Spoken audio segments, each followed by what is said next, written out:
And for more on the Starbucks Race Together initiative, we're joined by Dean Crutchfield. He's the Senior Vice President of Sterling Brands. Dean, good to have you back on the show. Great to be here, Michelle.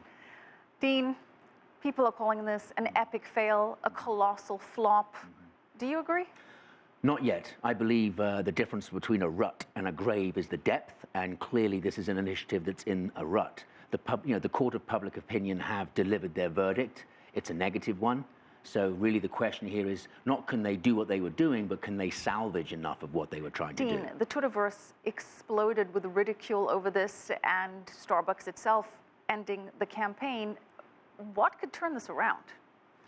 It's a question of how they actually drive this as a platform and how they make that platform work in the conversations and in the initiatives that they are hoping to embark upon, whether it's employing people who are have faced hard times, or it's talking to government about initiatives they can do. That's where this discussion, this debate really should be anyway. It should be not so much in the coffee store, but dealing with Dean, senior levels. How did that idea even get passed through? I mean, isn't it completely ridiculous to assume you can have a detailed, involved conversation about such a delicate matter whilst you're trying to get a cup of coffee with a line of 20 people behind you? Assuming your barista was willing and trained and capable, there's just hey, there's somebody behind me waiting to get their caramel macchiato and I'm holding it up. How did this even happen? Well, logistically, I think it's obviously a little bit of a problem that they hadn't really thought about how to execute it. The idea sounds good on paper, but obviously, to your point, it's very difficult when you've got 20 people in a line. But this isn't about talking to every person in that line. This is about maybe sparking a conversation that they might then take with another customer to the side. It's not just about the barista and the customer. It's more about getting the customers to talk about it. You know, I went into a couple of Starbucks, as I typically do, and I asked my baristas, did you know about this initiative? Were you trained? Were you given any feedback? And they all sort of stared at me blankly. And I tried to initiate conversations with them about race, that it just wasn't happening. Why did they not at least give the employee some kind of handbook on how to deal with this if you're trying to create some kind of major social reform? It was launched way too fast. They hadn't prepared. So failing to prepare is preparing to fail. And that's exactly what they've got. All right. Well, what does this mean for sales? Is this a good thing? Is this a bad thing? They say there's no such thing as bad publicity. Did this just generate buzz and perhaps even more traffic into Starbucks stores? Well, it hasn't dampened sales so far. There hasn't been any sign that there's a decline in it. And if anything, it's maintaining its course. The stock market has a very positive outlook for Starbucks. So as a business, it's still very strong. Its customers are still very loyal. You know, it's all very well and good that CEO Howard Schultz has his thoughts, has his initiatives, has his campaigns. But where is his corporate responsibility to his shareholders? Is it the role of the CEO to make statements like this? Should he not be focused on the bottom line? Yes, granted, Starbucks shares haven't been knocked badly. There have been some volatility in recent days, but probably in line with the general decline of the markets.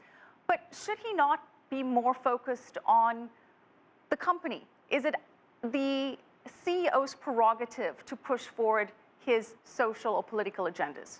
Well, often we find leaders, obviously, especially people like Schultz, are visionaries. They have, obviously big egos. Of course, that's what drives them a lot of the time. But they also have really smart ideas and some really smart insights. And Schultz, I think we all respect in terms of his opinion and in his ability to communicate what that opinion is. So we do look for leadership in these types of scenarios, and Howard Schultz is a leader. But when it comes to CEOs, we had the Chick-fil-A incident, Dan Cathy speaking out against gay marriage. A lot of people support his view. Many others don't. Is it the CEO's role to even speak about such matters? Well, when it comes to corporations, I believe there is a big role for corporations to play in initiatives, whether it's looking at poverty, racial equality, inequality, or the scarcity of resources. Big businesses are impacting all three of those, and therefore those CEOs need to be accountable to a certain level to make sure that they are doing something about them. But I guess the difference is it has to be some kind of initiative that everybody agrees is a good idea, and that doesn't generate as much controversy. Dean, you're an expert in this field. Which corporations have hit the ball out of the park and have done the corporate social responsibility campaign successfully? I think if you look at there are some pretty large businesses out there that have done quite well. Unilever's got a very interesting program about its sustainability program's good. I think Coca-Cola with its water program is exceptional in terms of what they're accomplishing. Very much on brand for Coca-Cola. P&G's actually done some really impressive things with products that are based on sustainability.